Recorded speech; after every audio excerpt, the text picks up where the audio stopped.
Hello and welcome to my channel. Today we are going to be learning how to grow creeping thyme from seeds. I got this seed packet off of Amazon. I will link it below, but I also bought some live creeping thyme from Home Depot. I'm going to show you the difference between the two. I had success with both, but I believe the packets off of Amazon are the thyme you can cook with. To get straight to the seed packet, skip to 120, otherwise keep watching. There are a couple reasons why I chose creeping thyme. I had a bunch of clovers in between the cracks of the pavement, and I thought, I'm so sick of pulling out weeds and clovers. Why not put something more beautiful in place of it? Plus, the good thing about creeping thyme is not only does it bloom and produce like a gorgeous lavender, purple, or sometimes even white flower, it crowds out weeds. So it's gonna stop the clovers from coming back, and instead of weeds, I'm gonna have beautiful flowers in the spring and fall. Here's another close-up of the creeping thyme from Amazon. As you can see, it grows higher off the ground. I recommend using gloves for this part. I kind of like to get my hands dirty. I think that's the joy I find in gardening. It's very hands-on. Pull out all your weeds.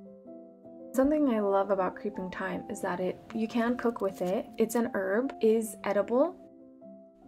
If you want to have success growing creeping thyme by seed, there are a couple things you have to do. The first thing is, do not just pour the seeds into the ground. Gently pour the seeds into your hand or lightly pinch the seeds and sprinkle them in the dirt, because you could easily spill these over and there's no way you're going to be able to pick them up. And it happened to me. The wind got them and they completely blew away. So learn from my mistake.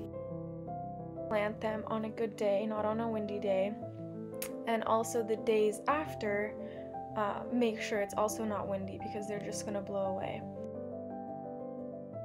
I've noticed that creeping thyme has become more and more popular over the years. One of the main reasons is because people are foregoing their lawns, replacing their grass with creeping thyme for multiple reasons. It requires less water because they're drought tolerant, and also they're more beautiful. They produce blooms, and it's cool. They can actually grow on very hard to grow surfaces like rocks. Creeping thyme is very hardy, but when you first plant them by seed, you have to really consistently make sure the soil stays moist, or else they will dry out.